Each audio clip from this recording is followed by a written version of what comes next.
Welcome to episode 257 of the Barcelona podcast, brought to you by the Blue Wire Podcast Network. I'm Dan Hilton, and Frances is still continuing to get some much-deserved time away, but today I am joined by Roberto Barlow of La Liga Lowdown to help me, and I hope help us get a better picture of the Liga title race that is probably over, but still, we have a ton to talk about, including the future of Ronald Koeman. Roberto, welcome to the show.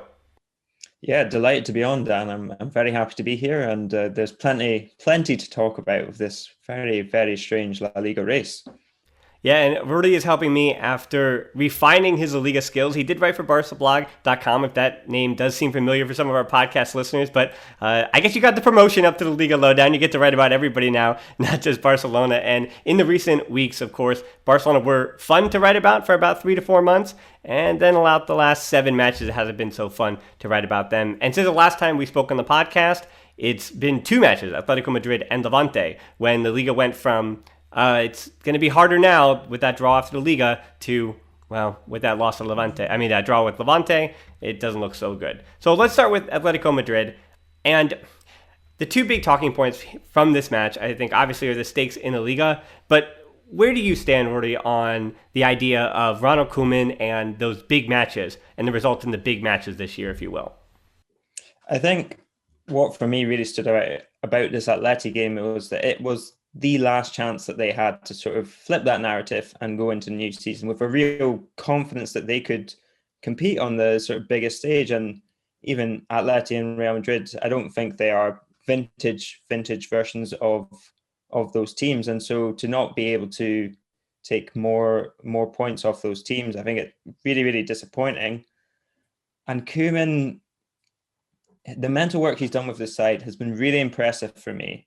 I think in terms of where they were when he took over, you obviously have to give him plenty of credit for that.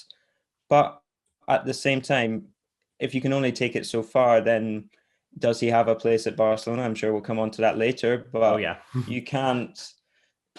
It's only so good winning against Elche and Granada, who are difficult teams to beat. And Granada have done really well this season, but you won't win anything without competing against the big teams, except the Copa del Rey this year. Right, in the Copa del Rey, those were the big matches. The second leg against Sevilla that had to be overturned, and then, of course, the final, it was a trouncing of Athletic Club.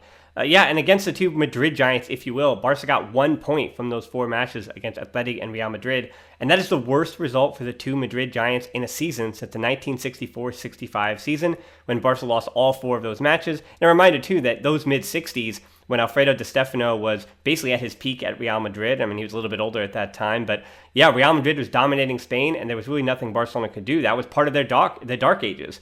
Kubala had just left, and it was 10 more years before Johan Cruyff was to arrive. And so, yeah, those are some dark days, and that was the last time that it was this bad against the 2 Madrid teams, and that is surely why Barcelona... I don't know, though. I was about to say that's surely why Barcelona didn't win Liga Trophy, but that's not true, because we know that the real truth is those points that were dropped against Granada, those points that were dropped against Cadiz, the points that were dropped in the first half of the season, even the first leg against Atletico Madrid, and that mistake by Ter Stegen at the back was why Carrasco got the 1 goal, and that winds up proving to be the difference there. And it was small individual mistakes, and I think from Atletico Madrid, I was a bit positive about some of the things that did work defensively. So I know we talked about the zero on the other side of the score sheet, but offensively, Barcelona in the new year have been really good, and it's been important the way that the Messi and Griezmann partnership has worked out, and Dembélé getting back to full fitness, having the best year of his Barcelona career, it must be said. And at halftime, in particular, that decision to insert Araujo and fortify the right side, because who could have expected a Sergio Busquets injury? That was a bad thing to see, and Barcelona not the same without him. Sure, because he has been in fine form. As much as Barca have been dropping points, Sergio Busquets has had a renaissance. I think he's been the best Busquets in 2-3 years. This 3-5-2 have really supported him. That said, when he goes out, 18-year-old Ias Moriba comes in, and now you have a right side of Mingueza, Ias Moriba, and Dest.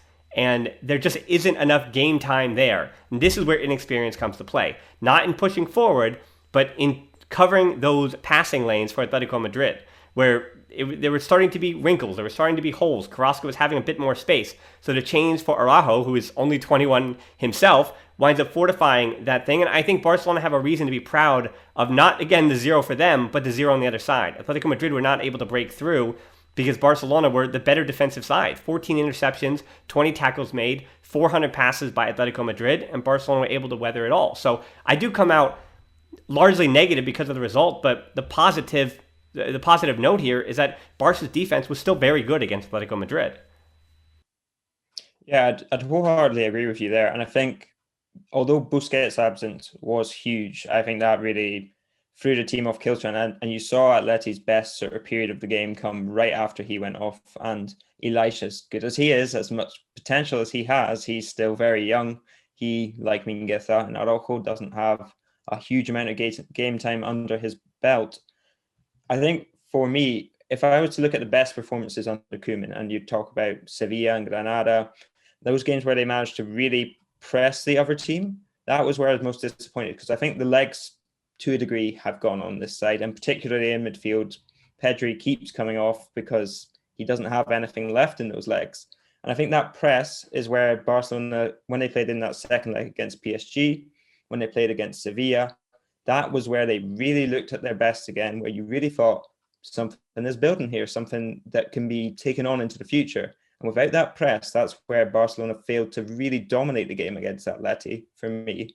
And although their defending deep was a little bit better, I thought that was the part of Barcelona's game which perhaps prevented them from really taking the game to Atleti. And I think, again, I said I was most disappointed with the press, but also I was disappointed with the lack of urgency. And I think part of that was relinquishing protagonism to Atleti during the game.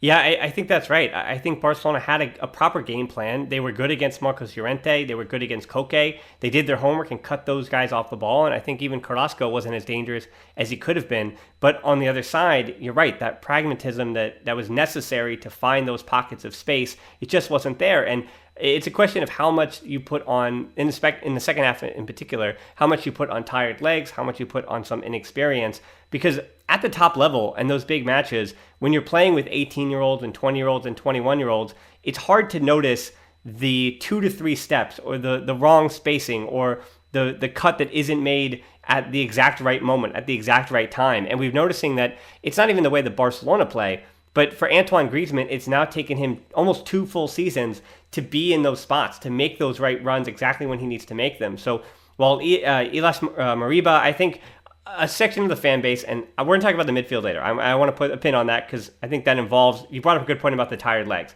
and we're going to cover that in the Koeman section. All that said, about Elias Moriba, I've been, again, very complimentary of him. He's been better than he was even with Barca B. And surely in Barca B, he looked like he was, last year he was 17, playing for Barca B in that first season at that level, and he looked a bit like he was out of his depth. And then this season, he winds up getting the promotion to the first team. And I actually thought he looked better than he did last year when he was 17 with Barca B. And he was better this year with Barca B to start this year. But yeah, he's still just 18 years old. There's still so much to learn. But the percentage of aerial duels that he wins now, that is something that usually comes with experience and something that isn't going to change. His offensive positioning, his offensive understanding of how quickly to move the ball, he doesn't take too many touches. Those are all instinct. That is all things that is going to carry with him throughout his career. And I think the things that are missing in his game are things to be learned. And that is a good thing. So the questions are not, I think, of Elias Moriba. It's when is he playing? What circumstances is Koeman deciding that that's the time to put on this youngster? So I think the fan base that is turning on him, I just want to make sure that we stop and understand what he needs to learn and where the gaps in his game are. And again, the reasons he's 18 years old, but also understand what he does well and why I still believe this. It's not just overhype. I do believe he's going to be a phenomenal first-team player for a long, long time because of the things that he already does understand and do well instinctively. He's just a high-level player. Yeah, I totally agree with that as well. And as much as I said that Elias wasn't a replacement for Busquets, like you said, he's 18, and the question is more about Koeman and how you sort of make up that absence of Busquets. Even De Jong, as good as De Jong is, De Jong's been, for me, maybe Barcelona's best player this calendar year, along with Messi, of course. He can't quite do the same things that Busquets does. That circulation of the ball isn't as quick, it isn't as fluid. And yeah, I think they just miss that so much. And as much as Elias was perhaps the only option that Koeman saw viable, because we know he doesn't like Puig. We know that he's not a Pjanic fan. I don't think many Barcelona fans are at this point. But I think that sort of disorganization really hurt them. Elisha, as you say, I think he's got all the potential in the world to dominate midfields over the course of the next 10 years in Europe. But yeah, I think the question has to come back to Koeman in that sense as to like where you put him on and what you want from him. Because if you take De Jong out of that position where he is best, which is with a bit more freedom to go forward, to drive, I maybe would have put Elisha in Busquets' position, because although it's a lot of responsibility, I think you take some of the creative responsibility off him and you maybe sort of unclog that midfield where Barcelona found it so difficult to find ultimately Messi in space, which is what wins you the game. Yeah, actually, I want to take this even a step further with this insanity. What does the internet call it? The galaxy brain, right? Yeah, I think that for me, it was actually what Barcelona were missing when Busquets left was not even Busquets' understanding of the game and controlling that game. It was you're losing that extra body in the box for those De Jong runs, and we saw without that body that Moriba isn't going to make those runs. Didn't necessarily make those runs. He was playing a little more underneath Messi, if you will. So I actually, in that circumstance, really would have blown it up. I would have put Pedri as the pivot. We've seen him as the pivot before. He does that defensive job, and I think what that game was asking for, Atletico Madrid allowed Barca to have the ball. So it's not like Busquets was going to... Again, what Pedri can do to dictate a game, I think he does enough of what Busquets was asked to do in that match in particular. It wasn't necessarily that Busquets, unlike other matches like against, again, Cadiz, where that didn't really work out in one of Busquets' poor matches this year, or the first, as you mentioned, the first match against Granada, that 4-0 domination, when Busquets was unbelievable. I thought that was his best game of the year coming back, and just as Barcelona was starting to play well, too. And the way that Busquets dictates the match, Atletico Madrid weren't really choosing for him to do that. They were honestly actually trying to mark him out of that match. There was a lot of man-marking Busquets at that time. And throwing Pedri back there, I think Pedri has, even especially in the first half. Now, when he comes out of the game in the second half, questions could be asked there. But I think at that point, you've already put yourself up 1-0 because Barca were buzzing. They were ready for that goal. There just was one man short in that box with De Jong not making those runs. So I actually think that I would have done it differently. I would have put Pedri as the pivot, Moriba as the left interior, and De Jong as the right interior to keep that spot. And I thought Griezmann or Messi or De Jong would eventually have broken through because they were finding space in the first 15, 20 minutes of that match before he gets hurt, that being Busquets. So, yeah, and I think for Levante, we're bringing up some of the same ideas about tired legs and things like that. But for Levante, it's obviously more disappointing because it's not the level of Atletico Madrid. No disrespect to Levante, but they were 14th in the league table. They're pretty much already safe, so they not say they had less to play for, but all they were doing was playing spoiler. And Barcelona, I think the sense of urgency you spoke about, it was much more prevalent against Levante than against Atletico Madrid. But unfortunately, I was disappointed because in that first half, not only are they up 2-0, but the movement of Dembele, De Jong, and Pedri, when they had their legs, I thought Koeman got it right. Barcelona dominated the first 10 to 15 minutes of that match, and Levante barely sniffed anything, and Barcelona in the first half were able to go up 2-0. And then I don't want to lead you at all with your answer here, but Araujo coming off for Sergi Roberto at halftime after picking up that knock, everything changed, and unfortunately the only change was Sergi Roberto. Yeah, I think the Sergio Roberto debate is interesting. Personally, I don't like to sort of criticize him too much this season because I think he's played, it's 190 minutes since November. So he's not match fit. He's not in rhythm. And I don't think you can really expect him to, certainly beforehand when he was playing in a 3-5-2 or 5-3-2, whatever you'd like to call it, when he was playing that right wing back spot, he's never played that before. Similarly, if you're going to put him sort of as a right-sided centre half, never really played that before. So I think the Sergio Roberto criticism is perhaps over the top, and it comes from a want of a scapegoat. I do believe that everything changed, and I also think it was the wrong change to put him in there. But I don't want to sort of pin this blame because I think even towards the end of that first half, you saw Barcelona standing off Levante to a really unacceptable degree of like 2-3 yards of space, which even at 5-a-side, when I'm playing with my pals, you don't give people that amount of space because they're going to hurt you. And these are professional footballers, and Levante have some good attackers. They're on a poor run of form, but yeah, I couldn't believe my eyes almost with, especially in that second half, we've seen how much space Levante had to play. There was huge gaps in the midfield, and whether you want to put that down to mental tiredness, loss of actual physical legs, or sort of change in shape or players. I think it was a team mentality thing more than Sergio Roberto's entry, so to speak. Yeah, I mean, he did get beat 1v1 by Monero on the header, sure, but that cross comes off. And then on the second one, I mean, that's just Messi giving the ball away in midfield. And Roberto and Piqué weren't really out of position. They were in the position they were in as the ball was progressing up the field. Then Messi giving the ball away. So, yeah, it's not to make excuses for Roberto, but you're right. Roberto has only played 20 matches all season long, 11 at right back. And the reason why we say right back is, remember, most of his matches came when Barca was still playing that 4-2-3-1. He's played 5 matches at right midfield, or that wing back spot, 2 in the center of the park and 2 at center back, which is too many at center back, because Sergio Roberto doesn't fit what he does. He doesn't belong in that 3-5-2. And I think that's a question too about when you change formation.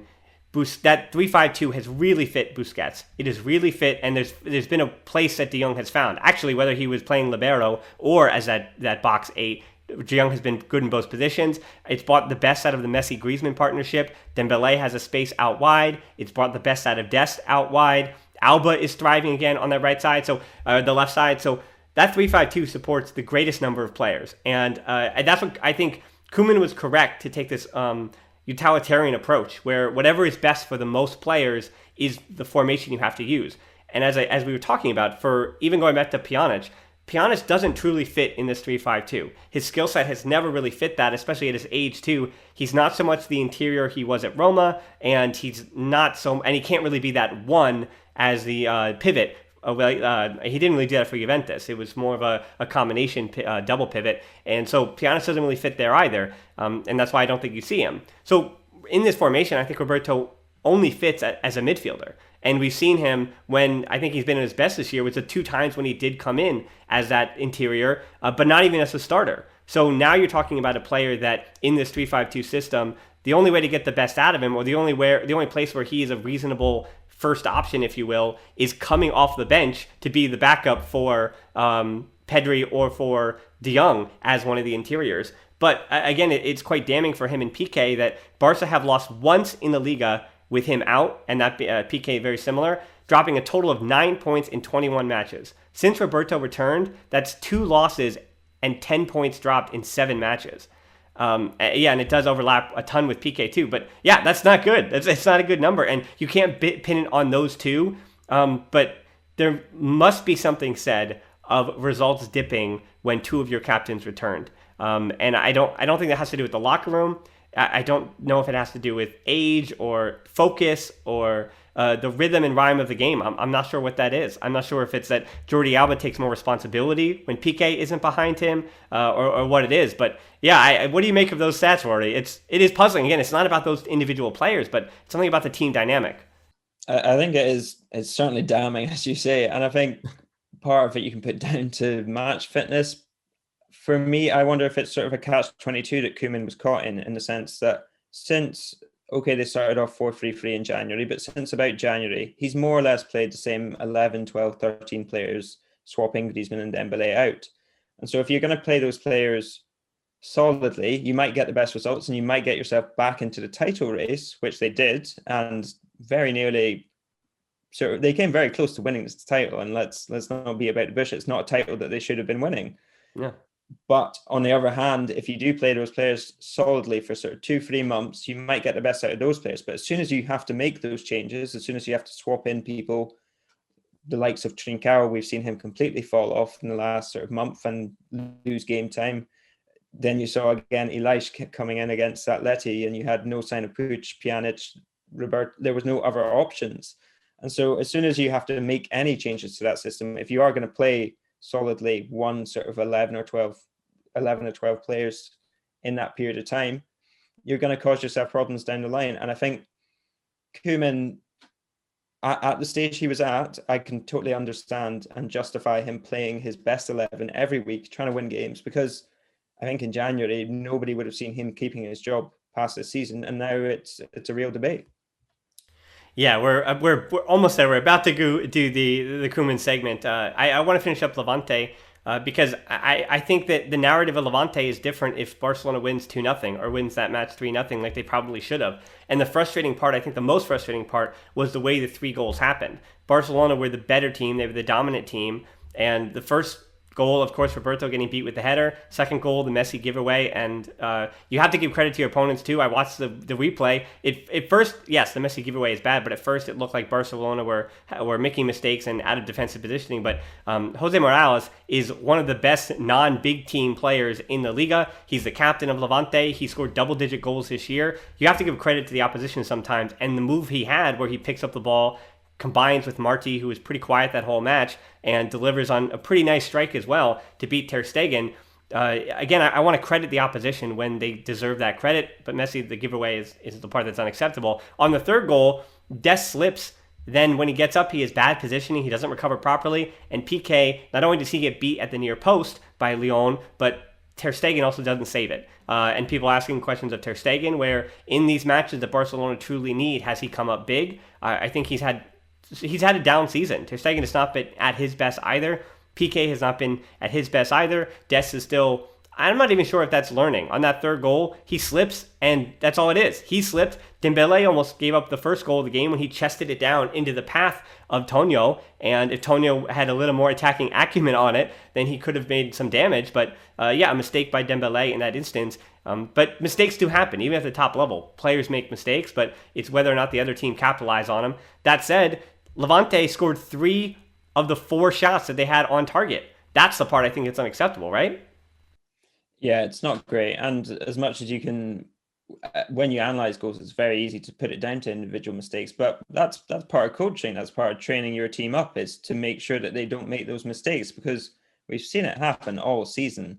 And I think, not to return back to the theme we were talking about, but you were saying how that 3-5-2 really suits Busquets, and I think at this stage of his career, it is the best formation for him, 100%.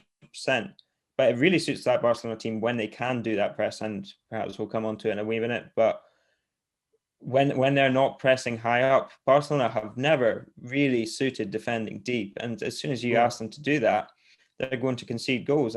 Even right back to the Pep Guardiola days, you never really saw them defending deep because they knew that they couldn't really do it. That's why they pressed so high. They didn't have the players to sit back and welcome pressure onto them. And so whenever you ask this team to do that, which is a much worse team, they're going to concede goals. And that's, I think, if you go back and look at all the sort of big struggling defeats, some of them will be counterattacks. Some of them will be this Barcelona team getting caught on the break. But a lot of them, particularly PSG, they were sat in their own half, and Bayern Munich sat in their own half. Again, it's when they try and do things that they aren't very good at, when they don't dominate the midfield, that's when Barcelona struggle most. And I think that's almost the sort of the macro key to this Barcelona side, is you still need domination of the midfield to get the best out of this team. Yeah, it is funny you say that, because when we define the undefinable Barca way that exists, going back to the 3-4-3 that Cruyff played, it was all about pressure. It wasn't about sitting deep, and that team struggled when they had to sit deep or played those kind of sides. And the same thing, as you said, can be said of Guardiola's team. And it's funny because the Barca Femení, I think, at the moment, and why we haven't spoken about them and why we won't speak about them today, tomorrow, there is planned in the works. There is something special about a preview. So you're going to have a whole show for a preview on the Barca Femení against Chelsea and that Champions League final. But yeah, it's funny to me that the Barca Femení are the best example, I think, of a team that plays the Barca way, if you will. And the Barca Femení are at their worst. The only real weakness at this team that was a plus 123 goal differential in the league, their only real issues are when they're trying to sit back or when they're in second gear. They have to be putting the pressure on. They have to always be on the gas. And that's when the Barca Femení succeeds. And I think when you talk about the Barca way, for better or worse, that is part of the Barca way. That Barca are the superior technical team. They, not even in fitness, because fitness is not, it's this amalgamous term that doesn't really mean, it means whatever you need it to mean. But Barcelona is a team that, because of their technical ability, they usually have the legs at the end of the game because the ball has done the work. The opposition has to use their legs and the ball. Barcelona, if you're doing it properly, is using the ball to wear down your opposition. And that's why the second half fall-offs against Getafe before a Clásico, against Granada, against Levante are most frustrating, because it feels avoidable, because of what Barcelona, being the superior team with the ball, should be doing to their opposition in the second half. And yeah, let's do the Koeman thing now, because let's do the Koeman thing in the midfield. It's tired legs. That's what you said. I mean, Busquets, De Jong, Pedri are the 3 starters. Don't get that twisted. They are the three starters. At this point in the season, they should be starting every single match and at least going 60 minutes if they can. And playing Riqui Puig in the 85th minute was, I think it was almost admitting fault this time around. That match needed something. It needed somebody to break through that very compact 4-4-2 that Levante was playing, and that player came too late. And I know we have a lot of Puig stands, and Francesc is tired of talking about Riqui Puig, but I think it's important now through the lens of the fact that the reason why we keep bringing up Puig, if Pjanic doesn't fit the system and is basically going to be leaving Barcelona in the summer anyway, because he only came for financial reasons in a swap for Artur. He never really was not only what the new manager in Koeman wanted, but it was decided before the manager came in, and it was never really going to fit. Personalities as well. Pjanic thinks he's a starter, and he's not. So, I mean, we've seen Koeman in the past. If you have a player like that it doesn't gel in terms of what the player wants and what the manager wants, that player doesn't play. And that's kind of what we see from Koeman. That's why Pjanic isn't playing. That means that you have ES Moriba being really the only backup midfielder, and Roberto was gone all season. Carlos Alenya went out on loan, and Mateus Fernandez is just sitting there in the stands eating a hot dog, And then you have in the B team, Nico Gonzalez has been so important to Garcia Pimienta, but he renewed today, and it looks like he's being tabbed at least to be a potential successor to Sergio Busquets, and he's been fantastic when he was moved back to that position in recent weeks, but that's another gamble you have to take. That's another young player that you have to take a gamble on. But the reason we argue about Puig is that Busquets, De Jong, and Pedri, they play all the time, and now you're only really bringing in ES Moriba, or you're changing the formation to suit those tired legs in midfield. So there had to be better rotation. It wasn't about Puig starting. It was about Puig coming in the 60th minute much more often and just letting Pedri rest. I mean, it's simple game management and player management. And I think we've seen that the problem that Ronald Koeman, as a coach and a manager, and you can almost have different definitions for those. He's able to manage a locker room. He's able to manage an entire team.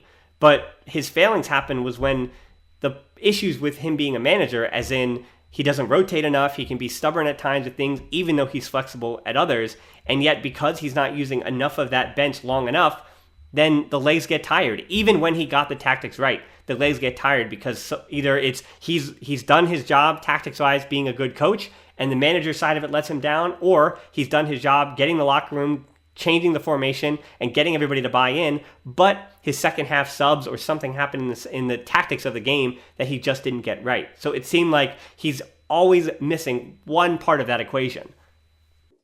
Yeah, and I think you say Francesc is tired of talking about Riqui Puig. I think everyone, even the Puig fans, are tired of the Puig discussion, but it's not about Riqui Puig per se. It's just about another midfielder and how much of your sort of season are you willing to gamble on sort of personal differences, so to speak? Because, I mean, for me, it's clear that Koeman and Puig don't see eye to eye. And so, yeah, how much of your season are you willing to gamble on that? And I think when you come into a larger discussion about Koeman and his continuity, the thing that hurts him most is not what the results have been or how this Barcelona team has played. I think, as I say, mentality-wise, this team is better if still lacking in some key areas. It's the fact that the errors that Koeman makes are always so sort of glaring or obvious to even sort of the casual observer that it's hard to understand how he can sort of continue managing this team when those errors are so obvious. And so how do you fix a team? You might get sort of the tiny details right. You might get playing Dembélé at 9 against Sevilla right, and that completely worked, completely destroyed Sevilla.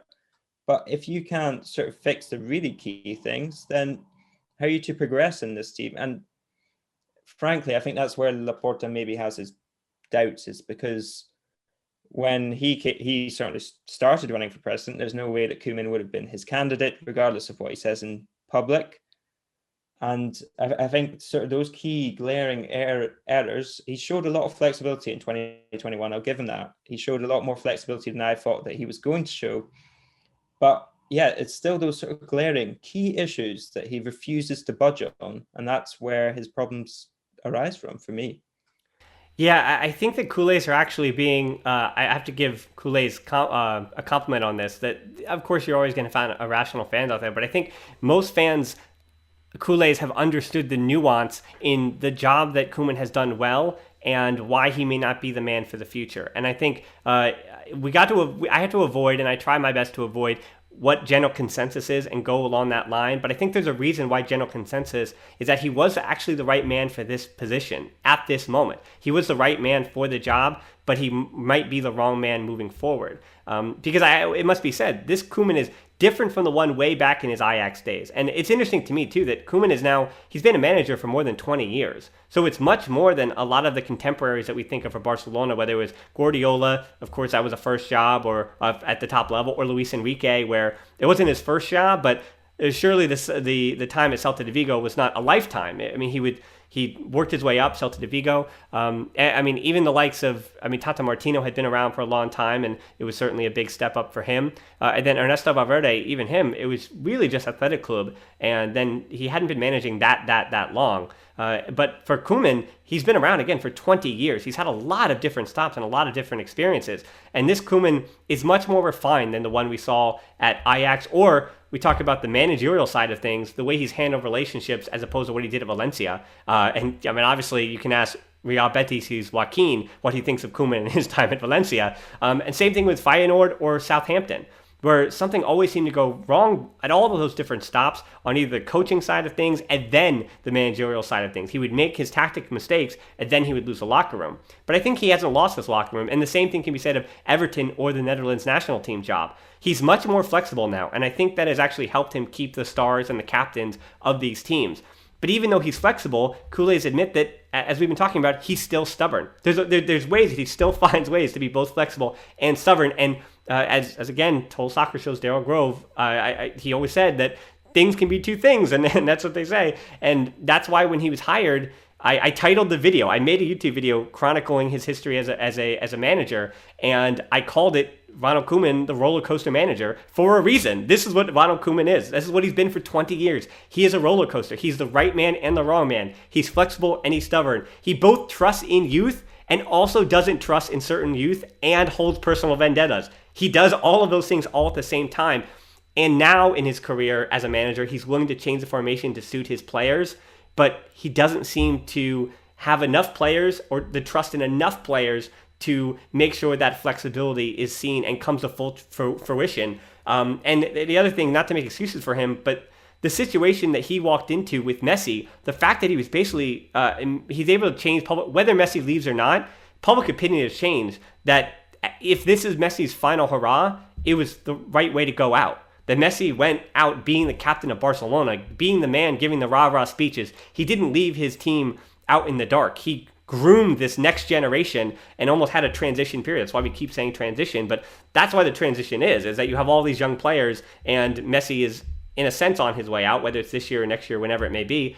Koeman also didn't have Fati for almost the entire season, who was the best player for Barcelona for the first 2 months of the year, and Koeman also hasn't got a single transfer window because Barcelona can't afford anybody. So those who say that maybe he should get another chance, I think there's an argument for it, that he hasn't had a transfer window, he hasn't had Ansu Fati, he hasn't really had an offseason to institute that 3-5-2 and make it work for everybody, and get the players and bring in players that will fit that system. So I understand the argument as to why you'd want to give him a second opportunity, but then you look at the 20 years of his managerial career so far, and you go, well, every time somebody gave him a second shot or a second season, it doesn't really work, so do you need to bring in a manager? And this happens a lot. I talk about the NBA. I'm not sure how much you watch of the NBA, Rory, but so often, look at the Brooklyn Nets here, right? That Kenny Atkinson was the guy who built the culture. He was the one who built the young upstart Nets when they were back in the playoffs and they put those bad years behind them. But he wasn't the man to take them into that stratosphere. The same thing can be said of the 76ers when they had Bruce Brown for all that time. He wasn't the man to take them into the next picture. You needed Doc Rivers, who was a championship caliber coach, to come in with an already almost complete project and take that over the edge. The same thing, Steve Nash, who might be a first-year head coach, but you needed that big figure to come in and take it over the edge. And Ronald Koeman's a big figure, but he's not really a big figure in the managerial sphere. He's a mid-table, or he's basically just underneath that upper crust as a manager. Tactically, he's just proven over and over again he's just right there, but he's not one of those top managers to turn Barcelona into that next level. So the question is next year is that part 2 of the transition season before that other guy comes in to bring Barcelona back to glory? Or is it time already for Koeman to say, hey, thank you so much for what you did, but we need this guy to take Barcelona next season. They're ready to go back to the top of what is a team that can contend for the Champions League. I know it's a lot to throw at you, Orly, but that's the Ronald Koeman story in a nutshell. Yeah, no, I actually agree, and I think it's funny you use the roller coaster analogy about Koeman, because I was just writing about the situation recently enough, and I was saying Koeman's career as a manager, there's a lot of sort of hills and inclines and declines, but rarely do you get to a summit with Koeman. Rarely does he win anything. I mean, he's won the Copa del Rey, and he's won things quite a few years ago, I think, with Benfica and Ajax, Yep. but like, yeah, where is the limit with Koeman? Where is his sort of upper echelon as a manager? And it's not with Guardiola, and it's not with Klopp. It's not with the sort of managers that people look to and say, yeah, that's what I want for my club, as one of the big clubs trying to win things. And so I think, as you say, although Koeman has done a good job this season, perhaps he is limited by his own, whether that be personality or sort of coaching personality, so to speak. He's limited by that. And I think if you want to go beyond a certain level, then maybe you do need to change managers. And so I feel it's harsh. I feel it's harsh on Koeman because Yeah.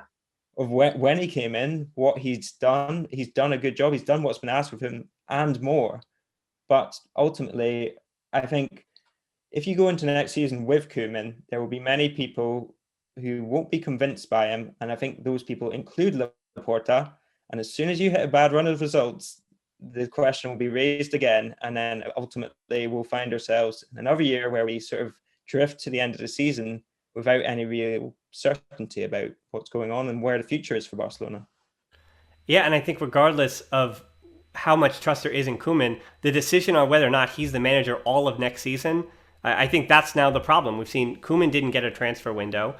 Quique Setien didn't get a transfer window. I don't know how much he would have done well with one anyway. But yes, Quique Setien didn't get a transfer window, and Valverde, for the transfer windows it seems like those weren't really up to him. And this goes back to the former the Bartomeu regime, that Griezmann certainly was not a player that Valverde was probably asking for. Same thing with Coutinho. These were players that the club and marketing and the demands of global football and trying to be a business more than a club, that's where those kind of transfers come into play. And obviously the first domino, the first catalyst was obviously Neymar leaving. And still, Barcelona now 4 years later, that story has... I'd love to finally put a nail in the coffin of that Neymar story, but you follow the winding road from Neymar leaving to the players that were brought in and how that money was spent, to what happened with those players, to Valverde being in charge, to the Bartomeu and the vote of no confidence, and then the return of Laporta and Koeman coming in. We've yet to kind of finish that story of that rolling road where I think the only way to finish that story is with a Champions League trophy. And if in the offseason, if Laporta doesn't think that, if you can't visualize Koeman being the manager to shake the hand of those in UEFA, and there's an irony of thinking about a Barcelona manager shaking the hands of those in UEFA, but that's another conversation that I say it in jest, but there's a seriousness to that. And yeah, so if you can't visualize Koeman shaking the hands of those UEFA officials, then this should be the time to let him go. You don't wait for him to get those bad results that you expect to happen, right? So if you expect those bad results to happen, and then it'll be time to replace him, don't do that. Don't give him an offseason. Don't bring in Memphis Depay and Wijnaldum and whatever players that Koeman is asking for just to let him go in October or November, because you're only going to give him 6 matches of a leash when the new season starts. And that's my hope. And I think Laporta has been, as a president, has proven that he is brave enough to make those difficult decisions before they come back to bite him. And if they do come back to bite him, he's always had the charisma and the ability to almost sidestep some of that. And so I think there is, if this was still previous regimes or previous presidents, I would be a little more fearful. But I think Laporta, even in some of the things he's said and done so far, has indicated that he's willing to be the bad guy, if you will, because he knows that no one's ever going to see him as the bad guy because of what he's already done. He does have a shield around him. He does have an impenetrable, this is where I've succeeded before, and you have to trust me again. Yeah, 100%. And you said about sort of making those brave decisions. Frank Rijkaard, who started off this, well, I say era, it's probably ended and starting again in the future, but Frank Rijkaard started off Barcelona as we know it today in a sense that they wouldn't be in the position they were And that was a hugely brave appointment. He got Sparta Rotterdam relegated in the Dutch league. And imagine, I can't even imagine what Twitter would look like these days if they were to appoint a similar sort of manager at this time. And yeah, he'll take those brave decisions. I have complete faith in him to do that. I will caveat everything we've just said with the fact that I think if Ansu Fati is fit the entire season, I think they have a very good chance of winning this league, and I think that he'd probably be keeping his job in the future, in the summer. Yeah, those are interesting things, what ifs to ponder, doors to open. But yeah, the season is not over yet. There's still two matches left. One of the most important ones, though, is the third match, if you will, for Barca Femení and Barca B. We haven't had a chance to talk about them. They're in the promotion playoffs now, so they are starting their first promotion playoff this weekend against Murcia. Not the big Murcia, but a second Murcia side. It's an academy side, but nonetheless, Barca B, they are just 3 matches away from promotion, the same place they were in when they were in the final last year. So Barca B have been playing well. Garcia Pimienta, if Barca B get promoted, of course people are throwing his hat in the ring, and I think for good reason. He's a fantastic manager. He has that locker room of, yes, young players, but he has the trust of that locker room. He plays just a fantastic system. His tactics have been correct. He wins and wins and wins and wins in the third division. So whether it's at Barcelona or not, Garcia Pimienta deserves some kind of promotion somewhere. That cannot be said. And if it is just Barca B getting promoted to the second division, then maybe Garcia Pimienta is the second division manager, and we'll see how he does there. But yeah, that's certainly another figure to think about and consider. But yes, the Barca Femení against Chelsea. We're going to have another podcast this week, so look out for that. But for now, I want to thank Ruairidh for joining the show. I think he's a future star in this corner of the universe, of his corner of the internet, and all of the Liga. It's not just Barcelona that he's an expert in. So Ruairidh, where can people find more of your work? You can find me on Twitter at Ruairidh Barlow, which is RURIBARLOW. And much of my work does appear on La Liga Lowdown, as you mentioned. But I have to say thank you very much for having me on. It's been an absolute pleasure, and appearing on such a well-respected sort of authority on Barcelona as the Barcelona podcast is. It's a great pleasure for me. I know someday I'll stop laughing at well-respected someday, but yeah, we try. You can also find us on Twitter and Instagram at the Barcelona Pod, on Hilton at Hilton D13 for me on Twitter, our closed Facebook group, the Barcelona Podcast. If you're feeling disappointed and want people to respectively lament some of those feelings, that's the Barcelona Podcast closed Facebook group. Answer the questions, we'll let you in. And on Patreon, that's how you kind of get to me personally. I do respond obviously to the Patreons, and you can also find these shows without the ads over there, and it's also a little incentive to support the show financially. So we're on YouTube, as you know, with the match reviews, the Barcelona Podcast, and I've got some fun stuff planned for the summer months as well. Some of those big questions that we want to ask, and I get to delve deep into some of the academy players as well. So that is the Barcelona Podcast on YouTube. So thanks so much for listening to the show. Until next time, we'll talk to you soon, and Forza Barca.